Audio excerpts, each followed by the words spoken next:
और ज्यादा जानकारी के साथ हमारे सहयोगी विपिन उपाध्याय हमारे साथ लाइव जुड़े हुए, सीधे उनका रुख करेंगे। विपिन, जिस तरह से बैठक बुलाई गई है यूपीए गठबंधन के तमाम प्रमुख नेताओं की, क्या कुछ इस मधुपुर को लेकर इस बैठक में चर्चा होनी, क्या कुछ आपके पास जानकारी पहुंच पाई है?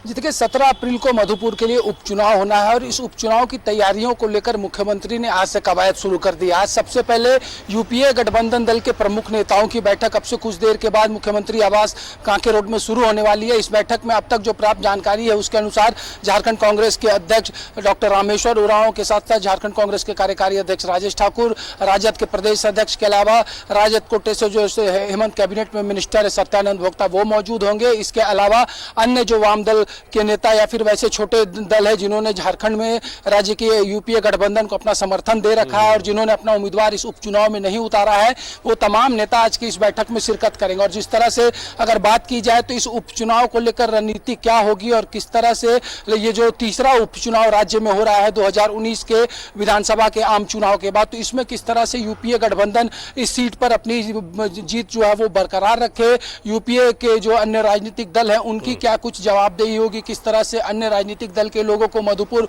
उपचुनाव में डिप्यूट किया जाएगा, उनको क्या कुछ जवाबदेही दी जाएगी, इन तमाम चीजों पर आज मंथन होगा। ठीक इसी तरह से आपको याद होगा सारिफ की कल यानी शनिवार के दिन भी जेएमएम के वर्किंग कमेटी की बैठक बुलाई गई है। इसके अलावा कल सेकंड हाफ में झारखंड मुक्ति मोर्चा के विधायक दल की बैठक भी आहूत की गई है। तो पूरी तरह से मुख्यमंत्री हेमंत सोरेन अब जो है वो इस उपचुनाव में अपनी ताकत झोंकते हुए साफ तौर पर नजर आ रहे हैं, क्योंकि ये स्पष्ट हो चुका है कि जिस तरह से 17 अप्रैल को वहां पर उपचुनाव होना है, मात्र 7 उम्मीदवार चुनावी मैदान में है। जेएमएम की ये सिटिंग सीट है। 2019 में हाजी हुसैन अंसारी जेएमएम के टिकट से यहाँ पर चुनाव जीते थे, लेकिन उस वक्त का राजनीतिक समीकरण कुछ और था और इस वक्त के राजनीतिक हालात मधुपुर के कुछ और नजर आ रहे हैं। इसलिए लिहाजा किस तरह से बेहतर तरीके से उस उपचुनाव में गठबंधन जो है वो अपनी दमदार उपस्थिति दर्ज कराए, इन तमाम चीजों को लेकर मंथन जो है मुख्यमंत्री आवास में अब से कुछ देर के बाद शुरू होने वाली है।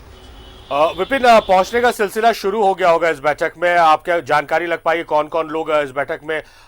शामिल होने के लिए पहुंच चुके हैं?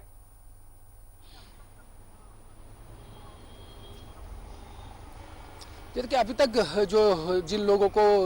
यहाँ पर हमने देखा उस हिसाब से झारखंड कांग्रेस के वर्किंग प्रेसिडेंट राजेश ठाकुर के अलावा माले नेता जनार्दन पासवान यहाँ पहुँच चुके हैं और डॉक्टर झारखंड कांग्रेस के अध्यक्ष रामेश्वर उरांव के अब से कुछ मिनटों के अंदर पहुँचने की संभावना है। सत्यानंद भोक्ता से भी अभी हमारी बात हुई थी तो उन्होंने भी जानकारी दी कि अब से कुछ मिनटों के अंदर वो मुख्यमंत्री आवास पहुँचेंगे। तो लगभग ये मानकर चला जा रहा है कि तकरीबन दोपहर 12:30 बजे से ये बैठक जो है वो शुरू हो जाएगी, जिसमें किस तरह से मधुपुर की सीट को बरकरार रखते हुए, क्योंकि यहाँ पर एक सबसे बड़ा जो मास्टर स्ट्रोक हेमंत सोरेन ने खेला था कि फरवरी के महीने में ही उन्होंने हफीजुल हसन को मंत्री के रूप में शपथ दिलाई थी और उसके बाद से ही यह तय हो गया था कि हफीजुल हसन यहाँ पर जेएमएम के तरफ से उम्मीदवार होंगे गठबंधन के। और ठीक उसी लिहाजा एक मंत्री के रूप में यहाँ पर उम्मीदवार जो है हफीजुल हसन, उन्होंने अपना नामांकन भी 25 तारीख को दाखिल कर दिया है। लगातार वो मधुपुर में ताबड़तोड़ चुनावी सभाएं भी कर रहे हैं और किस तरह से जो बड़े चेहरे हैं यूपीए के वो कब किस किस क्षेत्र में चुनाव प्रचार करेंगे, इन तमाम चीजों का खाका जो है वो आज की इस बैठक में